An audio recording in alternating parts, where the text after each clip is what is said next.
வணக்கம். நான் சாந்தி பற்றிவேன். உங்ககிட்ட ஆத்மாவின் பயணத்தை பற்றி துல்லியமாக சொல்லிட்டேன். அதாவது ஒரு ஆத்மா நம்ம மேலே பிரியம் வச்சது மாறுமா, நம்ம அதுக்கிட்ட தப்பு பண்ணியிருக்கோம், அதுக்கு மன்னிப்பு கேட்கலாமா, எல்லா விஷயமும் உங்கள் குடும்பத்தில் பிறக்குமா, இதை பற்றியெல்லாம் சொல்லும்போது நிறைய பேர் கேட்ட கேள்வி, இறப்புக்கு பின்னாடி ஆத்மா தன்னுடைய நினைவை நினச்சி அழுகுமா அப்படின்ற கேள்வி. இன்னும் சிலர் அது இப்போ ஆத்மாவாயிடுச்சின்னு சொல்கிறீங்க, முதல்ல யாரை பார்க்க நினைக்கும். இதெல்லாம் எனக்கு வர கேள்விகள். நிச்சயமாக ஆத்மான்றது சொல்கிறதுக்கே நமக்கு கஷ்டமாக இருக்குது. நம்ம கூட பல வருஷம் பிரியாமல் வாழ்ந்த ஒரு அன்பான துணை நம்ம கூட நான் இருக்க, நீ பாரு அப்படின்னு சொல்கிற ஒரு கம்பீரமும் அதனுடைய குரலும் கேட்டு நம்ம வாழ்ந்துட்டோம். இப்போ திடீர்னு இந்த உலகத்தில் அது இல்லை அப்படின்னும்போது நம்மளால் ஏற்றுக்கிறது ரொம்ப கஷ்டமான விஷயங்க. அதை ஏற்றுக்க முடியாமல் தான், ஏன்னா எல்லாத்துக்கும் பதில் நமக்கு உடனுக்குடனே கிடைக்குது. எனக்கு சுகர் ஆயிடுச்சு, நான் என்ன சாப்பிடணும், எனக்கு ப்ரெஷர் ஆயிடுச்சு, என்ன சாப்பிடணும், என்னுடைய மனசு கஷ்டப்படுது, என்னுடைய துணை அங்கே என்ன பண்ணுது அப்படின்னு சொல்கிறதுக்கு தான் உலகத்தில் யாருமே கிடையாது. ஏன்னா தெரியாத ரகசியம். இந்த ரகசியம்தான் உலகத்தில் பூட்டி வச்சிருக்கிற ரகசியம். நமக்கு ஒரு குடும்ப ஒத்துமை இருக்கணும்னா சுந்தரகாண்டம் படிக்கணும். குடும்பம் எப்படியெல்லாம் வாழ்ந்தால் நல்லா இருக்கணும்னா ராமாயணத்தை முழுக்க படிக்கணும். ஒரு அங்காளி பங்காளி சண்டை, இந்த அண்ணன் தம்பிக்குள்ள பிரச்சனை அப்படின்னா கண்டிப்பாக மகாபாரதத்தை படிக்கணும். ஏன்னா சொத்துக்காக சண்டை போட்டு ஒருத்தர் கூட நிம்மதியாகவே வாழ முடியாது. அந்த சொத்து யாராலையும் அனுபவிக்கவும் முடியாமல் அது யாருக்கும் உதவாமல் தான் போகும் அப்படின்றது தெரியல. அதனால் அதை மகாபாரதத்தை படிக்கும்போது நமக்கு புரிஞ்சிடும். கடைசி வரைக்கும் பாண்டவர்கள் ஆண்டாங்கன்றது தெரியாத விஷயம். சண்டை போட்டு இவ்வளோ கஷ்டப்பட்டு அந்த சொத்தை வாங்கி யார் கடைசியில் பராமரித்தாங்கன்னு தெரியாது. இதுதாங்க வாழ்க்கையோட நேதி. இப்போ நம்ம தெரிஞ்சுக்க வேண்டியது ஆத்மாவின் பயணம். இந்த ஆத்மா இறந்த பிறகு யாரை முதல்ல பார்க்க நினைக்குது? இது நிறைய பேர் மனசில். நாங்கள் அண்ணன் தம்பிங்க 5 பேர் இருக்கோம். நாங்கள் எல்லாருமே அப்பா மேலே பிரியம், அம்மா மேலே பிரியம். அவங்க என்ன தான் பார்க்க வருவாங்க, இல்லை என்ன தான் பார்க்க வருவாங்க.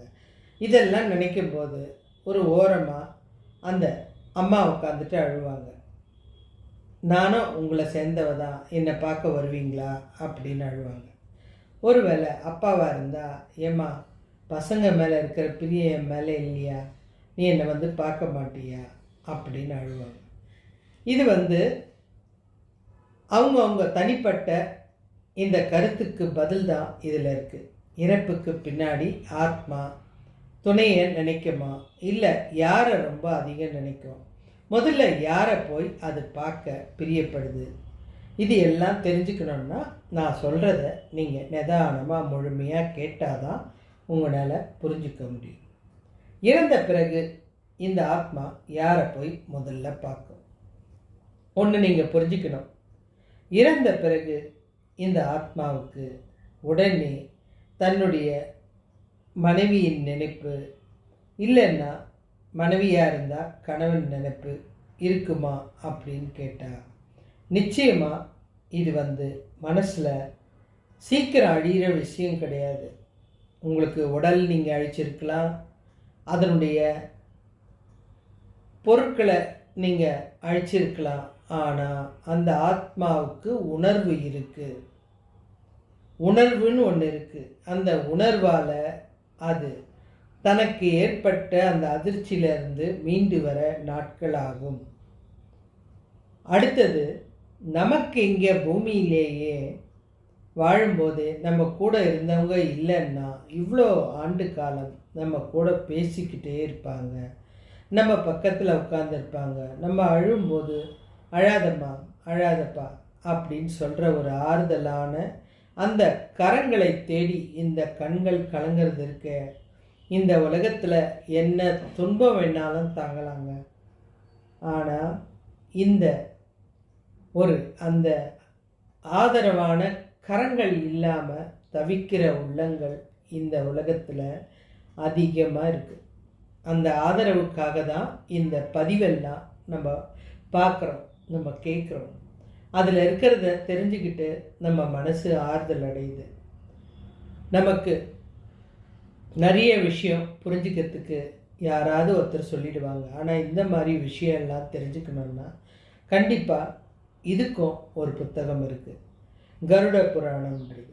ஆனால் நம்ம அதை படிக்க முடியாது, அவ்வளோ சிரமமான விஷயம். அதை படிச்சுட்டு நம்மளால் இந்த உலகத்தில் வாழறது ரொம்ப கஷ்டம்.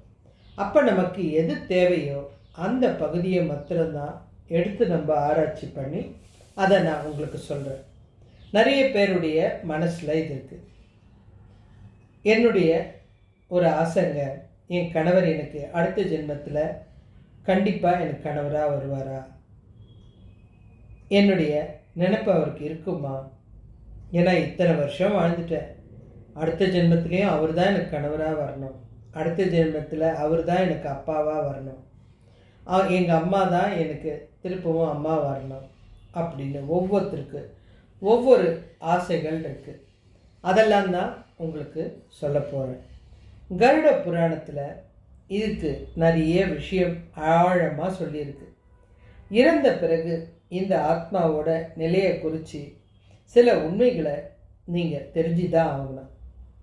இந்த ஆத்மா திடீர்னு வெளியில் அமிச்ச உடனே, அதாவது கடவுள் அந்த உயிரை வெளியில் வந்த உயிரை உள்ள அனுப்பலன்னொடனே நம்ம அருணகிரிநாதர் தவிச்ச மாதிரி உடல் இல்லையே, என்னுடைய உயிரை அதில் செலுத்தலான்னா உடல் இல்லையே அப்படின்னு நேராக கடவுள்கிட்ட போய் நிற்கும். என்னுடைய குடும்பத்துக்குள்ளே நான் போகணும், போராட்டமே பண்ணும். நம்ம இங்கே அழுவோம், நிச்சயமாக என்னுடைய துணை இல்லாமல் வாழ முடியாது, என்னையும் கூப்பிட்டுக்கோ அப்படின்னு இங்கே அழுவோம். உடனே நம்மளுடைய உறவுகள் உடனே அழாத, அவர் உனக்கு இவ்வளோ நல்லது பண்ணியிருக்காரு, உன் குடும்பத்தை எப்படி வாழ வச்சுருக்காரு, உன் பையனுக்கு அதை பண்ணியிருக்காரு, இது ஒன்று ஒன்றா சொல்லும்போது நம்மளுடைய அந்த நினைவுகள் கொஞ்சம் கொஞ்சமாக அந்த நல்லதை நினைக்க நினைக்க அவரை நினச்சி பெருமைப்படுவோம். நிச்சயமாக இப்படி ஒரு சக்தி வாய்ந்த ஒரு மனிதரை நம்ம வாழ்நாளில் பார்க்கவே முடியாது. சுற்றி இருக்கிற அத்தனை பேரும் நமக்கு கண்களுக்கு துச்சமாக தான் தெரிவாங்க. அந்த என்னுடைய விருப்பமான துணைக்கு இருக்கிற தைரியமும் ஆற்றலும் இந்த உலகத்தில் ஒருத்தனுக்கும் கிடையாது. அந்த ஒரு கம்பீரம் வந்துடும். இன்னொன்று, நீங்கள் பேசும்போது உங்கள் பக்கத்தில் அந்த ஆத்மா உட்காந்து கேட்டுட்ருக்கோம். இந்த குழந்தைகளும் அதே மாதிரி என்னுடைய அப்பா எனக்கு வேணும், அவர் இல்லாத வாழ்க்கை எனக்கு வேணாம் அப்படின்னு நினைக்கும்போது அந்த ஆத்மா அதையும் கேட்கும். இப்படி எல்லாத்தையும் கேட்டுட்டு அது வர முடியாமல் அந்த வீட்டை சுற்றி சுற்றி எல்லா பக்கமும் ஜன்னலோ பின் கதுவோ முன்னாடி கதுவோ எல்லா பக்கமும் உள்ள நுழைய பார்க்கும். ஆனால் அது உள்ளே வந்தால் கூட உங்களுக்கு தெரியாது. ஆனால் அந்த ஆத்மாவுக்கு அது தன்னுடைய வீடு, இது தன்னுடைய துணை, இது என்னுடைய குழந்தைகள் அப்படின்ற உணர்வு தெரியும். ஆனால் உங்களுக்கு தெரியாததுனால அதுக்கு அதுவே போராட்டம். அது உங்கள் பக்கத்தில் நின்று அழும் கதறும். ஆனால் நம்மளால் புரிஞ்சிக்க முடியாது. திரும்பவும் கடவுள்கிட்ட போகும்.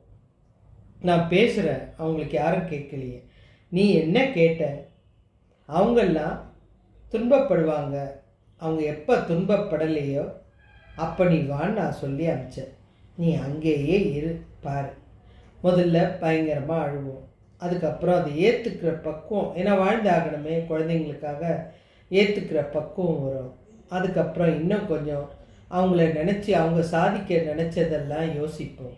அதெல்லாம் அவங்க இல்லைன்னாலும் நம்ம சாதித்து அவங்கள சந்தோஷப்படுத்தணும், ஒரு வெறியே வரும்.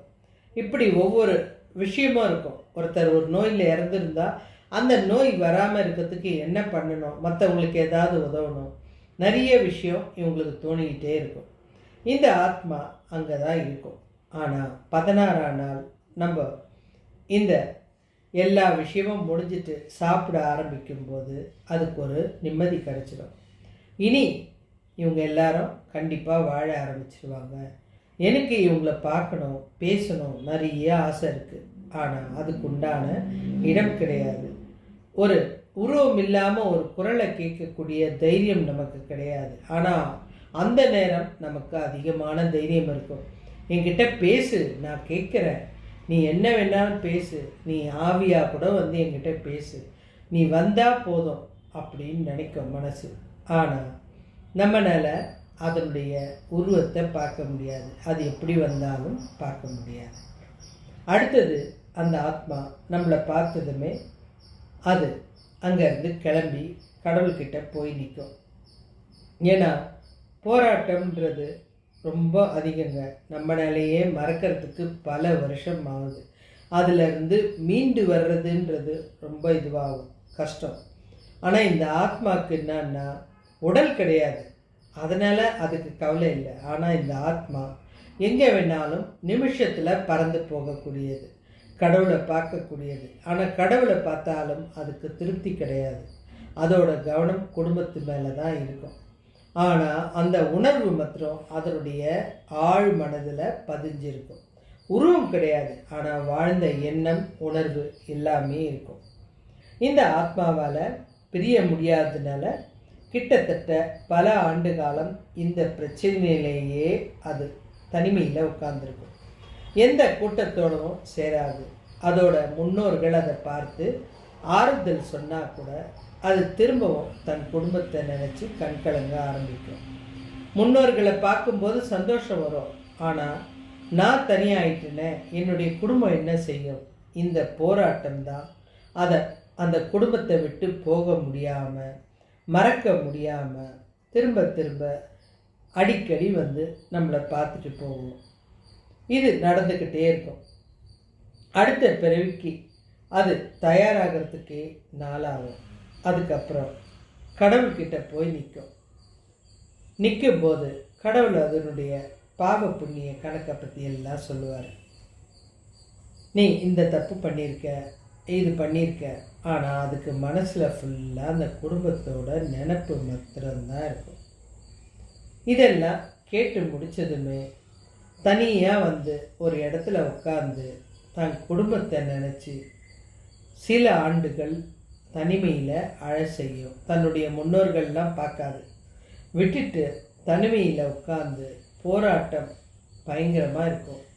அதிலிருந்து மீண்டு அடுத்த பிறவிக்கு போகிறதுக்கு கூட அதுக்கு எண்ணம் கிடையாது. அதுக்காக கடவுள் அதை தனியாக விட்டுடுவார். அதனால் அது தனியாக உட்கார்ந்து கதறி அழ ஆரம்பிக்கும். மொத்த அழுகையும் முடித்த அப்புறம் திரும்பவும் கடவுள்கிட்ட தான் வரும். இறைவா, என்னுடைய குடும்பத்தை அப்படியே விட்டுட்டு வந்துட்டேன், எனக்கு ஒரே ஒரு வாய்ப்பு கொடு, நான் எல்லாரையும் நல்லா இருக்க வச்சுட்டு அதுக்கப்புறம் நீ சொல்கிறத செய்கிறேன் அப்படின்னு கேட்கும். திரும்பவும் என்ன பண்ணோம்? தன்னுடைய மனைவி நல்லா இருக்காளா, தன்னுடைய மகன் நல்லா இருக்கானா, அவனுக்கு என்னெல்லாம் செஞ்சால் நல்லா இருக்கும், அந்த வாய்ப்பெல்லாம் ஏற்படுத்தி கொடுக்கும். ஒருவேளை அந்த வீட்டில் யாராவது அந்த ஆத்மாவுக்கு பிரியமானவங்க துன்பப்பட வேண்டி வந்தால் அந்த ஆத்மாவால் ஏற்றுக்கவே முடியாது. அவ்வளோ கோபம் வந்துடும். நான் நம்பிக்கையோடு தானே நீங்கள் பார்த்துப்பீங்கன்னு நான் விட்டுட்டு வந்தேன், இன்றைக்கி அவங்க துன்பப்படுறதுக்கு நீங்களே காரணமாயிட்டீங்களே அப்படின்னு அதுக்கு கோபம் வரும். அந்த கோபத்துக்கு திரும்பவும் கடவுள்கிட்ட வரும். அடுத்தது கடவுள் சொல்லுவார், நீ அடுத்த ஜென்மம் போகணும். ஏன்னா அவருடைய எய்மில் தான் அவர் இருப்பார். ஏன்னா அது இத்தனை பிறவி முடிச்சாகணுன்றது தான். அடுத்து முதலாக போய் பார்க்கறது யாருன்னா குலதெய்வத்தை தான் போய் பார்க்கும். நேராக குலதெய்வத்தை போய் பார்த்து கதறி அழ ஆரம்பிக்கும்.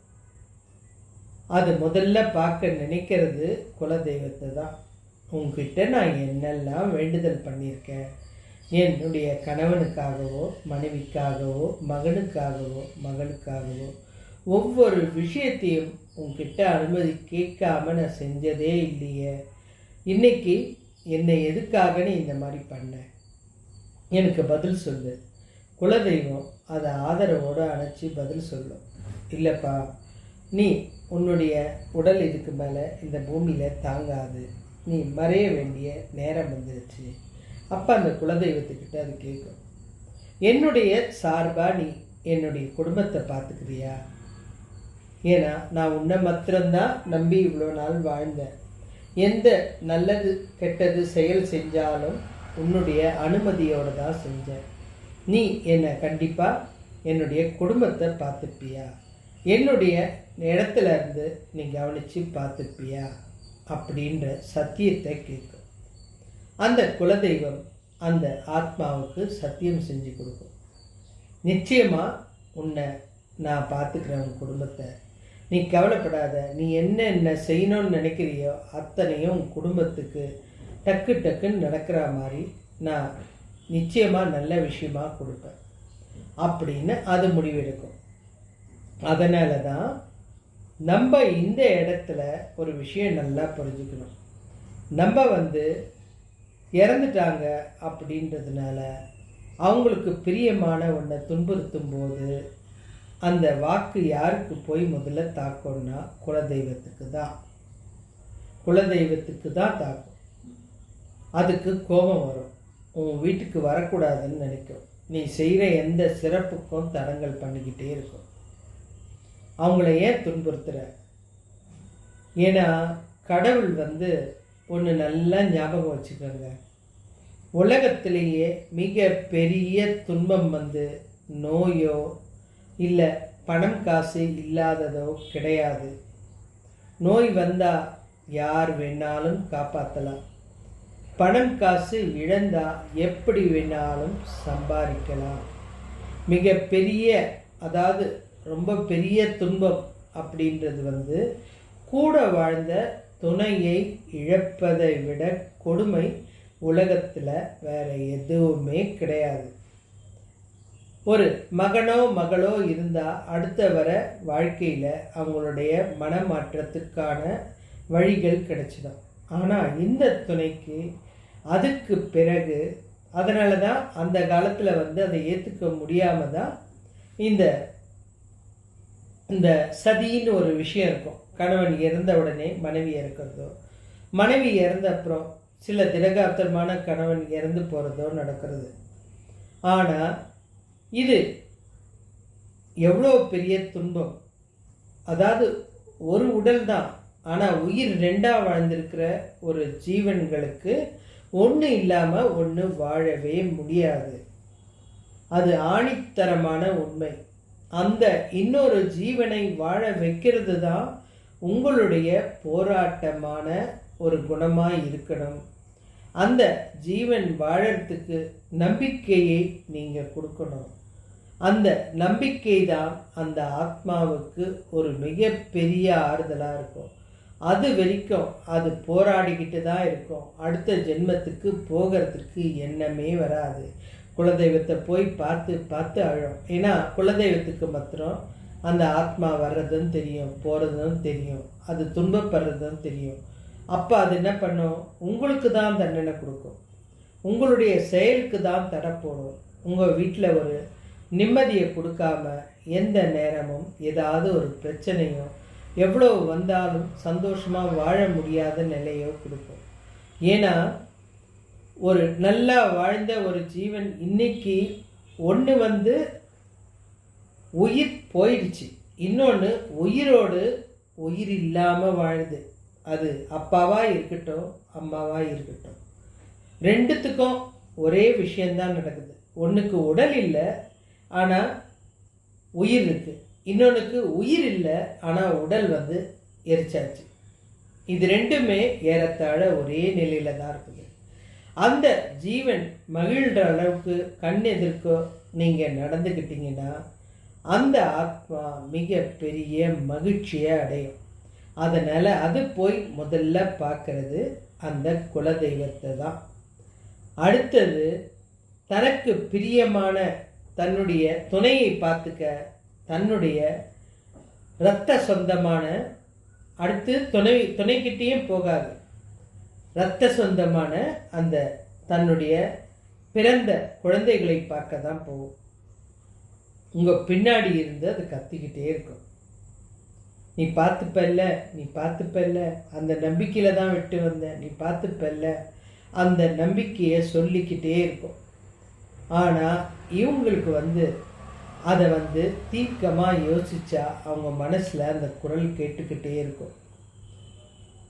இவங்களுக்கு ஒரு வேளை அது கேட்காம ஒரு சின்ன தவறுனா கூட அதனால தான் குலதெய்வத்துக்கு கோபம் வருது. இந்த ஆத்மா பேசுறது முதல்ல குலதெய்வத்துக்கிட்ட, ரெண்டாவது பார்க்க நினைக்கிறது குலதெய்வத்துக்கிட்ட. உரிமையோடு போய் சண்டை போடலாம், அவர் ஊர் தலைவர் மாதிரி. அடுத்தது தன்னுடைய இரத்தமான அந்த பிள்ளைங்க கிட்ட போய் கேட்கும், நான் தனியாக விட்டுட்டேன், எதுவும் தெரியாது, நீ தான் பார்த்துக்கணும் அப்படின்றத கேட்கும். அதையும் அவங்க தவறிட்டாங்கன்னா அந்த ஆத்மாவுக்கு கோபம் வரும். இதுக்கப்புறம் அந்த உயிர் எனக்கு வேணும், நீங்கள் யாரும் பார்த்துக்கல, எனக்கு அந்த உயிர் வேணும் அப்படின்னு அது அந்த உயிரை நினைக்க ஆரம்பிக்கும். அப்படியே இல்லைன்னாலும் அந்த உயிருக்கு தைரியங்கள் கொடுக்கும். அது தனிமையில் உட்கார்ந்துருக்கும் போது அந்த ஆத்மா அதுக்கிட்ட போய் கண்டிப்பாக பேசும். கடைசியாக தான் தன்னுடைய துணைக்கிட்ட பேசுகிறதே அப்போ தான். நீ எப்படியெல்லாம் சாதிச்சிருக்க, நிச்சயம் உன்னால் சாதிக்க முடியும், நீ இந்த வாழ்க்கையை இன்னும் அழகாக வாழலாம், நீ யாருக்காகவும் பயப்பட தேவையில்லை, நீ தைரியமாக இரு, நீ நிறைய விஷயம் பண்ணு, உனக்கு இது தெரியுமே, எல்லா விஷயமும் அதுதான் எடுத்து கொடுக்கும்.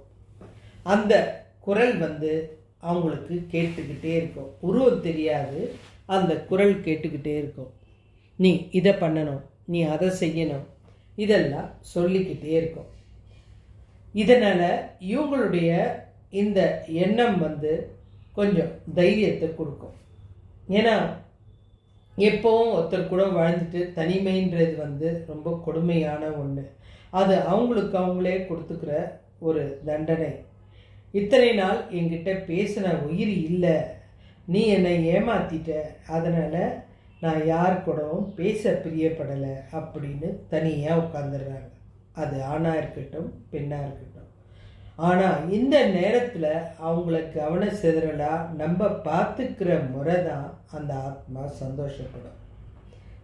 அப்படி இல்லைன்னா, அதுக்கு வேறு வழி தெரியலன்னா கடவுள்கிட்ட போய் போராடி அந்த உயிரை என்கிட்டயே அனுப்பிச்சிரு. ஏன்னா அது இன்னும் அந்த கனவுலேருந்து வெளியில் வரல, அந்த வாழ்க்கை உணர்வுலேருந்து வெளியில் வரல. ஏன்னா அது நல்லபடி வாழ்ந்திருந்தா கண்டிப்பாக அந்த உயிரை யாருக்காகவும் விட்டு கொடுக்காது. இல்லை, அதுக்கு இவங்கக்கிட்ட இந்த பவர் இருக்குது, இவங்க இதை சாதிப்பாங்க, இவங்க நிச்சயமாக தனியாக விட்டால் கூட வாழ முடியும், அந்த நம்பிக்கை வந்துச்சுன்னா அப்போ அவங்களுக்கு தேவையான நம்பிக்கையை பல ரூபத்தில் அது தனியாகவே கொடுக்கும். நீங்கள் செய்ய தேவையில்லை, நானே பார்த்துக்கிறேன் அப்படின்னு அந்த தனியாகவே அந்த தைரியத்தை கொடுக்கும். தைரியத்தை கொடுத்து அவங்கள வாழ வைக்கும். அவங்களுக்கு மன தெளிவையும் அந்த ஆத்மாவே பேசி கொடுக்கும். இதெல்லாம் எவ்வளோ ஆச்சரியமான விஷயம் பாருங்கள். நமக்கு யாரும் இல்லை அப்படின்னு நினைக்கும்போது அது தனியாக பேசி அவங்க மனசு மூலயமா, ஏன்னா ரெண்டுத்துக்கும் மனசு ஒன்று தான், இதயம்ன்றது ஒன்று தான். அப்போ அந்த குரல் இங்கே கேட்கும், அந்த குரலுக்கு தைரியம் கொடுக்கும். நீ வாழு, நான் நல்லது தான் சொல்கிறேன், உன்னால் இன்னும் வாழ முடியும், ஏன்னா நீ இன்னும் நல்லா சாதிக்கணும். அந்த தைரியத்தை கொடுத்து அவங்களுக்கு ஒவ்வொரு விஷயமாக சொல்லி சொல்லி சொல்லி அவங்கள நல்லா வளர்த்த அப்புறம்தான் அந்த ஆத்மா திரும்பவும் கடவுள்கிட்ட போகும்.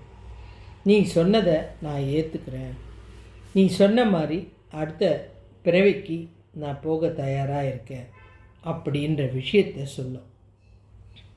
கடவுள் கொஞ்சம் நேரம் யோசிப்பார். இதிலிருந்து மீண்டு வர்றதுக்கே உனக்கு இவ்வளோ வருஷம் ஆச்சு, ஆனால் இந்த உணர்வு கம்ப்ளீட்டாக நான் அந்த இதயத்திலேருந்து அந்த ஆத்மாவிலேருந்து அந்த உணர்வை எடுக்கணும்னா கண்டிப்பாக அதுக்கு மேலே ஒரு திரையை போட்டு தான் ஆகணும். இல்லைன்னா அந்த ஆத்மா ஓடி வந்துடும். இந்த வாழ்க்கையும், அதாவது போக போகிற புதிய வாழ்க்கையும் வாழ முடியாமல் திரும்பவும் வந்துடும்.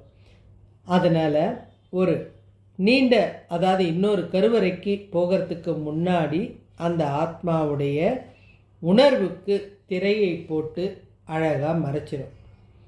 அதுக்கு அடுத்த மனசில், அதாவது வாழ்ந்தது எல்லாமே அந்த திரை மறைஞ்சிருக்கிறதுனால தெரியாது. இப்போ அது புது பிறப்பை எடுத்தாச்சு.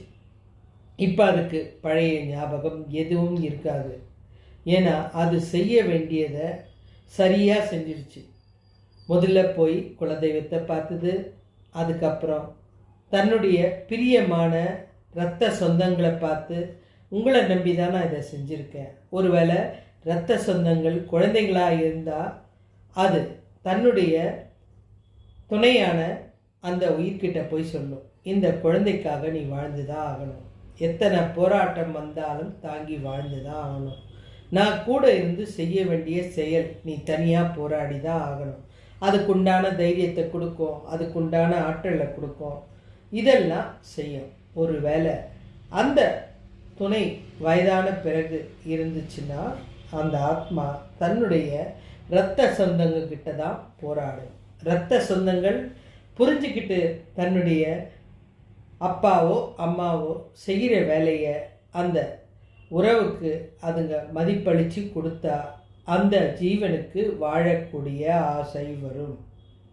ஒருவேளை இந்த இரத்த உறவுகள் தவறாக நடத்தினாங்கன்னா அந்த ஆத்மாவுக்கு பிடிக்காது. திருப்பவும் போயிட்டு நேராக குலதெய்வத்துக்கிட்ட போயிட்டு, நான் இவங்களை நம்பி ஒப்படைக்க மாட்டேன், என்னுடைய அந்த ஜீவனை என்கிட்டயே கொடுத்துரு அப்படின்னு கேட்கும்.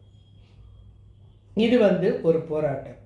அப்படி இல்லைன்னா இன்னும் வாழ வேண்டிய நேரம் இருக்குது, இதுக்குள்ளே போகிறதுக்கு நேரம் இல்லை அப்படின்னு குலதெய்வம் சொல்லிட்டா திரும்பவும் அந்த ஆத்மாக்குள்ளே நுழைஞ்சி, அதாவது தன்னுடைய துணையான ஆத்மாக்குள்ளே பேசும். நீ தைரியமாக இதை ஏற்றுக்கிட்டு தான் ஆகணும், என்ன நடந்தாலும் நீ இதை சாதிச்சு தான் ஆகணும், நீ தனியாக தான் ஒரு செயலையும் ஃபேஸ் பண்ணணும், உனக்கு இந்த திறமை இருக்குது, இந்த விஷயம் இருக்குது, நீ பண்ணு, நான் கூட இருக்கேன், நான் எங்கேயும் போல, உன் இதயத்தில் தானே தங்கியிருக்கேன், நிச்சயம் நான் பண்ணுவேன் அப்படின்னு சொல்லிட்டு ஒரு விஷயமும் எடுத்து சொல்லி ஒன்றுத்துக்கும் உதவாத துணையாக இருந்தால் கூட திறமையாக இருப்பாங்க. சில வாழணும்னு நினச்சாலும் வாழக்கூடாதுன்னு நினச்சாலும் அந்த எண்ணத்தை மாற்றி அமைப்பாங்க. இதெல்லாம் சரிவர, அதாவது ஒரு பாடத்தை அழகாக புரிஞ்சு முழுக்க முடிச்ச அப்புறம்தான் அடுத்த ஜென்மத்துக்கு தயாராவாங்க. ஆனால் அடுத்த ஜென்மம் இந்த உறவுகளுடைய நினைப்புகள் இருந்தால் வாழ முடியாது. அதனால தான் கடவுள் ஒரு நீண்ட திரையை போட்டு அதை அழகாக மூடி வச்சிடுறாரு. ஆனால் அப்படியும் சில திரைகள் விலகும்போது, சிலரை பார்க்கும்போது நமக்கு ஏதோ இவங்களை எங்கேயோ பார்த்துருக்கோம், என்னமோ தெரியல, அவங்கள பார்த்துக்கிட்டே இருக்கணும் போல இருக்குது. இந்த நினப்பு வர்றதும் அந்த பூர்வ ஜென்மத்துடைய அந்த எண்ணம் தான். அதே மாதிரி சிலரை பார்க்கும்போது முன்ன பின்ன பார்த்துருக்க மாட்டோம், இன்னமோ தெரியல, நம்மளுடைய கண் ஆட்டோமேட்டிக்காக அவங்கள போய் பார்க்க தோணும், அவங்க பேசினா நமக்கு ஆறுதல் கிடைக்கும்னு தோணும். அவங்களெல்லாம் இது வரைக்கும் பார்க்க மாட்டோம். அதனால தான் சில உறவுகள் புதுசாக வரும், அது யாருன்னே தெரியாது. அந்த வீட்டுக்குள்ளே உறவுகளோ நண்பர்களோ யாரோ வரும்போது அவங்க பேசுகிற பேச்சு உங்களுக்கு ஆறுதலாக கொடுக்கறதுக்கு நிறைய வாய்ப்பு இருக்குது. அது மூலியமாக அவங்க உங்களுக்கு அறிவுரையை சொல்லுவாங்க, இல்லைன்னா உங்கள் மனது மூலியமாக சொல்லுவாங்க. அதனால் உங்களுக்கு இது கண்டிப்பாக ஒரு விஷயமாக நான் சொன்னது புரிஞ்சிருக்கும். இந்த துணையோட நினைப்பு கண்டிப்பாக இருக்கும். அதுக்கு தான் அது பயங்கரமாக போராடுது. முதல்ல உங்களை கூட்டிகிட்டு போக தான் நினைக்கும். அதுக்குண்டான வாய்ப்பு, உங்கள் உடல்நிலை பாதிக்கிறது எல்லாமே வரும். ஆனால் நேரம் அதுக்கு சரியாக இல்லாததுனால உங்களை கூட்டிகிட்டு போக முடியல. நீங்கள் வாழ்ந்தாக வேண்டும் அப்படின்ற ஒரு கட்டாயம் இருக்கிறதுனால இதுக்கப்புறம் உங்களுக்கு அது தைரியத்தை கொடுக்கும். தைரியத்தை கொடுத்து நம்பிக்கையை கொடுத்து வாழ வைக்கும். யாரையும் நம்பாத, உன்னை நீ நம்பு, நீ நிச்சயம் நான் உனக்கு பக்கபலமாக இருக்கேன் அப்படின்ற விஷயத்தை சொல்லும். சில நேரம் குழந்தைகள் நல்லா பார்த்துக்கிட்டா, இதுக்காக தான் உன்னை தனியாக விட்டுட்டு வந்தேன், பாரு, இந்த குழந்தைங்களோட அன்பு இது வரைக்கும் உனக்கு தெரிஞ்சுதா? நீ என்ன சுற்றிக்கிட்டே இருந்ததுனால இந்த குழந்தைகள் என்ன பேசுகிறாங்கன்னு கூட கேட்கல. அதுக்காக தான் உனக்கு சந்தர்ப்பம் ஏற்பண்ணி கொடுத்துருக்க அப்படின்னு சொல்லும். அதனால் இந்த இறப்புக்கு பின்னாடி ஆத்மா துணையை நினைக்க தான் செய்யும், மறக்காது. ஆனால் அது வேறு உருவத்தில் உங்களை பார்த்து உங்ககிட்ட நட்பு இருக்க ஆசைப்படும். ஆனால் அதே கணவனாக நீங்கள் பார்க்க முடியாது. யாரோ ஒருத்தர் உங்கள் பேரனாக இருக்கலாம், பேத்தியாக இருக்கலாம், அல்லது உங்களுடைய திடீர்னு ஒரு புதிய நண்பராக இருக்கலாம், இல்லை உங்களுடைய மகனுடைய நண்பராக இருக்கலாம், மகளுடைய கணவராக இருக்கலாம். யாருடைய வடிவத்தில் வேணாலும் உங்ககிட்ட அவங்க காமிக்கிற அன்பு ஒரு சந்தோஷத்தை கொடுக்கும், உங்களை வாழ வைக்கக்கூடிய தைரியம் கொடுக்கும். நான் சொன்னது உங்களுக்கு பிடிச்சிருந்துச்சுன்னா அடுத்து எதை பற்றி பேசலாம் அப்படின்றது நீங்கள் எனக்கு கமெண்ட்டில் போடுங்க. மறுபிறவி அப்படின்றது உண்மை. ஆனால் அதை கடவுள் பழைய உணர்வு மாத்திரம் ஆழத்தில் இருக்குது. அது எப்போ வேணாலும் திரும்பி வரலாம். அது இருக்குது. அதை திரையை போட்டு மறைச்சிடும் அந்த இறைவன். இல்லைன்னா இந்த 2 நிலையும் அந்த ஆத்மாவுக்கு வாழ முடியாமல் போயிடும். ஆனால் உங்களை பார்க்க வேண்டிய நேரத்தில் கண்டிப்பாக பார்க்கும். அடுத்த ஜென்மத்தில் நீங்கள் இருக்கும்போது உங்களை தேடி பார்க்கும். நீங்கள் எங்கேயாவது ஒரு வழிப்பயணம் போகும்போது உங்களுக்கு பெரிய அது பேசுகிற ஒரு லெசன் உங்கள் வாழ்க்கையே மாற்றக்கூடியதாக இருக்கும். சில இடத்துல நீங்கள் புதுசாக ஒருத்தரை பார்ப்பீங்க, என்னமோ தெரியல, அவங்கக்கிட்ட பேசின அப்புறம் உங்களுடைய வாழ்க்கையே சேஞ்ச் ஆகும். ஏன்னா அது நேரடியாக சொல்ல முடியாததை வேறு ரூபத்தில் சொல்லும். அதனால் நீங்கள் முதல்ல பார்க்குறது நம்ம முன்னோர்களை தான். அடுத்தது நம்ம குலதெய்வத்தை போய் பார்க்குறோம். முன்னோர்கள் பார்த்து எவ்வளோதான் தைரியம் கொடுத்தாலும் அது அடங்காது. குலதெய்வத்தை போய் பார்த்து போராடும். குலதெய்வம் அதனால தான் உங்கள் வீட்டில் நடக்கிற அந்த பெரியவங்கள் சிந்துற கண்ணீருக்கு அந்த குலதெய்வம் தான் கேள்வி கேட்கும். நம்ம நினைப்போம் கேள்வி கேட்க வேண்டிய ஆளே இல்லை, இனி நம்ம என்ன வேணாலும் செய்யலாம். கிடையாதுங்க. குலதெய்வம் நிச்சயமாக கேள்வி கேட்கும். உங்களுக்கு மறைமுகமாக நிறைய விஷயத்துக்கு எதிர்ப்பு தெரிவிக்கும். அது உலகத்தில் எந்த குலதெய்வமாக இருந்தாலும், அது எந்த சக்தியாக இருந்தாலும், தன்னுடைய நான் ஒரு குடும்பத்தை உருவாக்கி அந்த குடும்பத்தை நான் பார்த்துக்கிறேன்னு சொல்லியிருக்கேன். அந்த குடும்பத்தில் இருக்கிற ஒரு நபர் சிந்துற கண்ணீருக்கு கண்டிப்பாக அந்த குலதெய்வம் ஆணித்தரமாக கேள்வி கேட்கும். இது நிச்சயம் சத்தியம். இது நிறைய பேர் உணர மாட்டீங்க. ஆனால் யோசித்து பார்த்தா உங்களுக்கு புரியும். பணம் நிறைய இருக்கும், மகிழ்ச்சி இருக்காது. மகிழ்ச்சி இருக்கும், ஆனால் பணம் இருக்காது. ஏதோ ஒரு போராட்டம் இருந்துக்கிட்டே இருக்கும். அதுக்கு காரணம் சில ஜீவன்களை நம்ம ரகசியமாக அழ வைக்கிறது அந்த கடவுளுக்கு பிடிக்காது. கடவுள் நேரடியாக தண்டனை கொடுக்க மாட்டார். அந்தந்த தொகுதிக்கு ஒவ்வொரு ஆள் இருக்கா மாதிரி அந்தந்த குடும்பத்துக்கு ஒரு குலதெய்வம். அந்த குலதெய்வம் அந்த குடும்பத்தில் இருக்கிற அத்தனை பேருடைய குணமும் அவங்க பட்ட துன்பமும் ஒரு நிலையை அடையிறதுக்கு அவங்க எத்தனை போராடி இருக்காங்க, எத்தனை துன்பப்பட்டிருக்காங்க, எவ்வளோ சிரமப்பட்டு அந்த இடத்துல உட்கார்ந்துருக்காங்க அப்படின்றது துல்லியமாக தெரியும். இது தெரியாமல் நம்ம ஒருத்தரை கேவலப்படுத்துறதோ, ஒருத்தரை நீ எதுக்கும் உதவாதவங்கன்னு சொல்கிறதோ, ஒருத்தரை அசிங்கப்படுத்துறதோ அது அந்த குலதெய்வத்துக்கு பிடிக்காது. அதனால தான் உங்கள் வீட்டில் நிம்மதியை கொடுக்காம இருக்கும். நான் சொன்னது மிகவும் உண்மையான விஷயம். நம்ம எத்தனை தான் பூஜை செஞ்சாலும் நல்லது செஞ்சாலும் ஏதோ ஒரு ஜீவன் அந்த இல்லத்தில் அழுதுச்சுன்னா, கண் கலங்குச்சுன்னா அதோட பாதிப்பு தான் அதிகமாக இருக்கும். இந்த நீரோட சக்திக்கு அத்தனை அதிகமான ஆற்றல் இருக்குது. எதுக்கு வேணாலும் எதிர்த்து பேசலாம், போராடலாம், அடிக்கலாம், என்ன வேணாலும் செய்யலாம். உணர்வு பூர்வமான கண்ணீருக்கு சக்தி அதிகம். கண்ணீர் லேஸில் வராது. ரொம்ப இதயம் பாதிக்கப்படும் போது தான் அந்த கண்ணீர் வெளியே வரும். அந்த கண்ணீருக்கு அழிவை கொடுக்கக்கூடிய ஆற்றல் அதிகமாக இருக்குது. இது போல் நிறைய நல்ல விஷயங்களை நீங்கள் தெரிஞ்சுக்கணுன்னா என் சேனலை சப்ஸ்கிரைப் பண்ணுங்கள். இன்னும் நிறைய நல்ல விஷயங்களை பேசலாம், ஆன்மீக கதைகளை பேசலாம், நிறைய தெரியாத ரகசியங்களை உங்களுக்கு சொல்கிறேன்.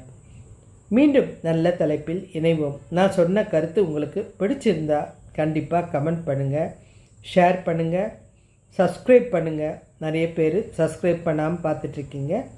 நன்றி. மீண்டும் ஒரு நல்ல தலைப்பில் இணைவோம்.